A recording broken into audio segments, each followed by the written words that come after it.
इस समय मैं हूँ रियासी और राजौरी ज़िले के बिल्कुल सीमा पर।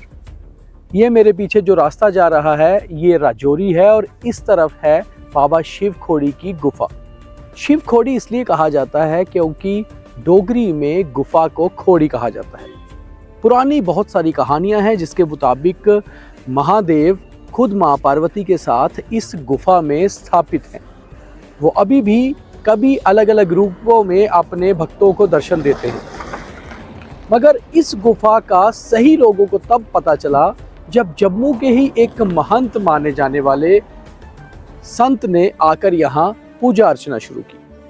वो पूरी कहानी भी आपको बताएंगे, गुफा भी दिखाएंगे और कोशिश ये करेंगे कि आपने गुफा के जो अंदर के बाग नहीं देखे हैं वो भी आपके तक पहुँचाएं।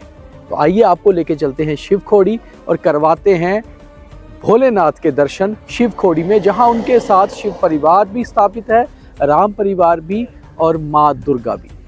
और अभी यहाँ पर टूरिज्म को बढ़ावा देने के लिए सरकार और प्रशासन बहुत प्रयास कर रहा है और सुरक्षा भी पुख्ता है, क्योंकि सुरक्षा की एक बड़ी घटना यहाँ हुई थी जिसको लेकर कई बार लोगों के मन में डर पनप गया था कि शायद यहाँ पर हालात ठीक नहीं हो। तो आइए चलते हैं शिव खोड़ी, करवाते हैं भोले बाबा के दर्शन और आपको दिखाते हैं शिव खोड़ी की गुफा अंदर से एक्सक्लूसिवली। खोड़ी गुफा केवल एक प्राकृतिक गुफा ही नहीं, एक धार्मिक स्थान ही नहीं, बल्कि हमारी एक धरोहर है। खास तौर पे अगर देखा जाए तो इस गुफा की बहुत सी विशेषताएं हैं। गुफा के अंदर भगवान शिव का एक प्राकृतिक शिवलिंग तो है ही, उसके ऊपर हमेशा पवित्र जल की धारा भी गिरती रहती है। इसके साथ साथ इस गुफा की शुरुआत जो होती है वो ही होती है एक प्राकृतिक और एक मनमोहक दृश्य से, जिसमें साफ तौर पे दिखता है कि किस तरह से शेषनाग पत्थर से बने हुए हैं और एक प्राकृतिक रूप अपनाया हुआ है। उसके आगे बढ़ते हैं तो देखते हैं कि एक शेर का मुंह बना हुआ है, यानी कि पत्थर से एक शेर जैसे अंकित किया हो। उसके आगे बढ़ते हैं तो गुफा काफ़ी ज़्यादा अपने आप में ही ये बताते हैं कि किस तरह से पौराणिक पत्थरों से ये प्राकृतिक गुफा बनी हुई है। गुफा इतनी तंग है कि अगर आम आदमी वहाँ जाए तो शायद उसे ये लगे कि मेरा यहाँ दम घुट जाएगा, मगर भगवान भोलेनाथ की कृपा भक्तों पर इस कदर रहती है कि लोग ओम नमः शिवाय और भगवान के जयकारे लगाते हुए आगे बढ़ते जाते हैं। हालांकि अब इस पौराणिक गुफा को श्रद्धालुओं के लिए बंद कर दिया गया है। अब हम शिव के लगभग बहुत करीब हैं और शिव खोड़ी की जो वाइब्स हैं वो यहाँ ज़बरदस्त लग रही है और केवल जब कभी कम भीड़ रहती है तभी इसे दर्शनों के लिए खोला जाता है। अब आप चलकर श्री माँ वैष्णो देवी की गुफा की तरह ही श्री शिव खोड़ी गुफा में जा सकते हैं, मगर हमने ये चुना कि हम इस प्राकृतिक और पौराणिक गुफा से ही जाएंगे। जब हम गुफा से आगे बढ़ रहे थे तो बीच बीच में हमें भी ये लग रहा था कि शायद हमारी सांस रुक रही है, शायद हमारा दम घुट रहा है, मगर हर हर महादेव और ओम नमः शिवाय का जाप करते हुए हम भी आगे बढ़ते गए। गुफा के बीच में कई जगह आप विश्राम भी कर सकते हैं। ऐसे ही एक जगह मैंने भी चंद लम्हे विश्राम किया और फिर आगे की तरफ बढ़े। भगवान भोले की ये प्राकृतिक गुफा शायद बहुत कम लोगों ने देखी होगी, जिस तरह से हम आपको दिखा रहे हैं और बता रहे हैं आपको शिव खोड़ी की प्राकृतिक गुफा और पौराणिक कहानी। तो आइए आगे चलते हैं इस पुरानी गुफा से और फिर जानते हैं महत्व क्या है और क्या यहाँ पर वाइब्स हैं। हालांकि गुफा में पूरी तरह से श्री शिव खोड़ी श्राइन बोर्ड की जो मैनेजमेंट है उन्होंने हर जगह लाइट्स और रस्सियों का प्रबंध किया है ताकि पकड़ पकड़ कर श्रद्धालु आगे जा पाएं और आराम से शिवलिंग के दर्शन तक पहुंच पाएं। कई जगह से गुफा ऊबड़ खाबड़ है और कई जगह से बिल्कुल ही तंग, मगर जब आप आगे बढ़ते हैं तो आपको एहसास होता है कि कुछ एनर्जी, कुछ ऐसी आस्था है जो आपको खींच रही है। हर साल महाशिवरात्रि के पावन अवसर पर यहाँ एक भव्य मेला और कार्यक्रम आयोजित होता है। साल में 2 बार यहाँ भारी भीड़ रहती है, एक फरवरी माह में शिवरात्रि के मौके पर और दूसरा जुलाई में सावन के महीने में। यह गुफा जम्मू के रियासी ज़िले के संगर गांव में स्थित है, जो जम्मू से लगभग 140 किलोमीटर की दूरी पर है। कटड़ा से इसकी दूरी लगभग 80 किलोमीटर है। यहाँ रंसू से 3.5 किलोमीटर की पैदल यात्रा पर पालकी या पिट्ठू के माध्यम से भी पहुंचा जा सकता है। पहले ये मार्ग बहुत ही संकरा होता था, मगर अब श्री शिवखोड़ी गुफा तक रंसू से जाने के लिए आपको आराम से 1.5 से 2 घंटे ही लगते हैं। ये पैदल मार्ग अब श्राइन बोर्ड द्वारा बहुत अच्छे से मेंटेन किया जा रहा है। ये शिवखोड़ी जो है, ये प्राचीन काल में जो हमारे पुराणों में वर्णित है, भस्मासुर के आधारित जो कहानी है उसी से ये जुड़ी है।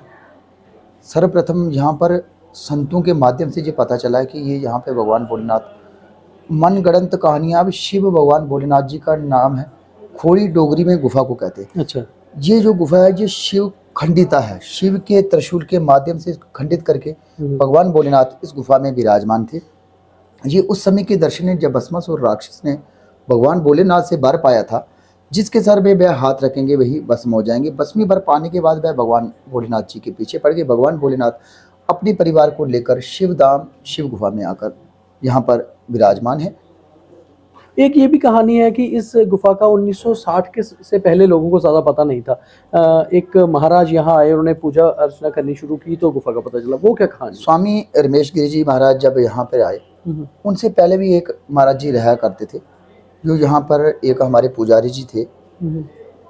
उनके माध्यम से बताया गया, पंजाब सिंह उनका नाम था, उन्होंने बड़ी सेवा करी है। वो कहते हैं कि उन महाराज जी का नाम था राम भरोसे।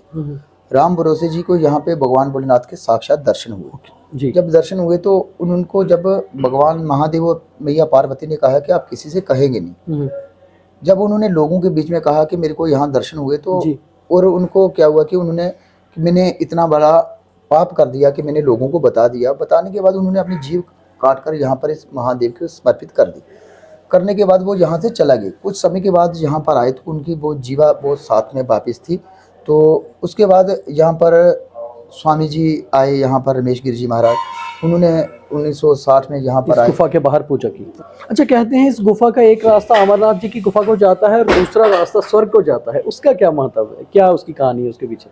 जो स्वर्ग को जाता है, भगवान भोलेनाथ मैया पार्वती जी को अमर कथा सुनाते हुए यहाँ से अमरनाथ को निकली थी। जी गुफा ये पंचलिंगम कि यहाँ 5 लिंगम यहाँ पर माना जाता है। ये जो स्थान है ना, यहीं से अमरनाथ की कथा भी यहीं से ही वर्णित है। मैंने पुराणों में शोध किया। हमारी एक कुछ समय के बाद एक मैंने पुस्तक जो आ रही है यहाँ की, इसके माध्यम जो प्रकाशित कर रहे हैं, थोड़े शायद किसी परिस्थितियों के कारण नहीं हुई है, तो उसमें पूरा वृतांत लिखा हुआ है कि ये कैसे यहाँ पर आए, महादेव ने आकर यहाँ विराजमान हुए। यहाँ पर आपने देखा होगा अंदर जाके अनेकों अनेक प्रकार की चीज़, बिल्कुल जैसे वहाँ पे सप्तऋषि हैं, ब्रह्मा विष्णु महेश जी हैं। तो यहाँ 5 पांडवों ने यहाँ तपस्या की, उसके बाद वहाँ की स्वर्ग की ओर गए। स्वर्ग गुफा भी है यहाँ पर, अनेक प्रकार की अंदर गुफाएं हैं। अच्छा, जो स्वर्ग को रास्ता जाता है उसमें कभी किसी ने आगे जाने के प्रयत्न किया कि कहाँ तक, या किसी को भी कोशिश हुई? देखिए, स्वर्ग गुफा में जाने का तो किसी को वो नहीं, वो तप के माध्यम से ही, जैसा तप होता है तो उसी के आधार पर होता है कि कैसे कहाँ पे भेजा जाएगा। वो आगे जिसकी साधना है वो उसको करती है। मगर अमरनाथ गुफा की बताते हैं कि महाराज यहाँ से कोई गए थे? हाँ, 2 साथ गए थे। 6 महीने के बाद एक महाराज जी वहाँ पे निकले थे। उसके बाद ही पता चला था कि ये अमरनाथ। अच्छा, एक और चीज़ यहाँ आचार्य जी पूछेंगे, जैसे अमरनाथ जी की गुफा में कबूतर के दर्शन बहुत महत्व रखते हैं। यहाँ भी मैंने देखा कबूतरों के दर्शन जो हुए यहाँ जब हम गुफा में जाने लगे, उसका भी महत्व यहाँ माना जाता है। देखिए, यहाँ पर ये तो है कि यहाँ पर उनका, देखिए हम कहते हैं ना, ये सुखदेव जी को सुना था, तोते ने सुने थे कि कबूतरों की कहानी, तो हमने एक जोड़ दी है। तो ये उस कहानी का जो वृत्तांत है कि ये सुखदेव जी ने उसको कथा को सुना था, जिसके हम तोता भी कहते हैं, उसको कबूतर से जोड़ दिया। हाँ, उसको कबूतर से जोड़ दिया। अच्छा, अब क्या है कि ये जैसे अमरनाथ जी में बैठते हैं, देखो कोई जीव ऐसा होता है कि वो भगवान स्वरूप, हर प्राणी के अंदर ना भगवान स्वरूप होता है। हर जो आत्मा है वो परम पवित्र परमात्मा का स्वरूप माना जाता है। इसी के माध्यम से शायद उन्हीं के अंदर वो आत्मा बैठे। अच्छा, एक और चीज़ है, जैसे यहाँ शिवखोड़ी गुफा में जब हम अंदर जाते हैं तो जाहिर सी बात है कि पुरानी गुफा है और भगवान शिव का जहाँ पर खुद वास रहा हो वहाँ बहुत एनर्जी फील होती है। मगर इस गुफा के अंदर हर भगवान के कहीं ना कहीं किसी स्वरूप में दर्शन होते हैं। बिल्कुल, तो ये भी एक अपने आप में अद्भुत है। बिल्कुल, ये ऐसा ही है कि यहाँ पे ना पॉजिटिविटी क्यों, मैंने जो समय पीछे कोरोना दौर रहा उसमें देखा कि मैंने बड़ी पॉजिटिविटी फील की। यहाँ पर साक्षात दर्शन होते हैं प्रभु यहाँ पर, क्योंकि आप रात को ही जाओ। पहले मैंने देखता था कि आप अकेले जब अंदर जाते हैं तो आपको घंटियों इत्यादि की रात को आरती की आवाज़ सुनाई अच्छा। देती है।